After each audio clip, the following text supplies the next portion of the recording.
దేవుడు చూస్తూ ఉన్నవాడు, దేవుడు మాట్లాడుతూ ఉన్నవాడు.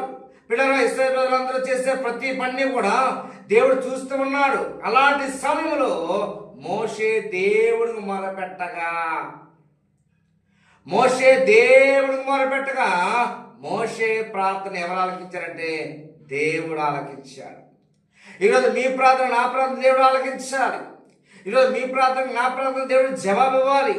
మారమంటే మన జీవితంలో మార్పు రావాలంటే మోసే వంటి విశ్వాసం కలిగి, మోసే వంటి ప్రార్థన చేసేవారుగా మనం ఉండాలి.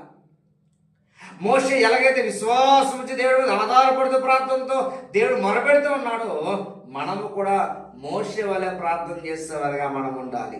ప్రార్థన పరిస్థితులు మారుస్తుంది, ప్రార్థన కుటుంబాన్ని కడుతుంది, ప్రార్థన రోగిని స్వస్థపరుస్తుంది. ప్రార్థన చేయడం వల్ల అనేక విషయాలు మనం మేలు పొందుకుంటూ ఉంటాం.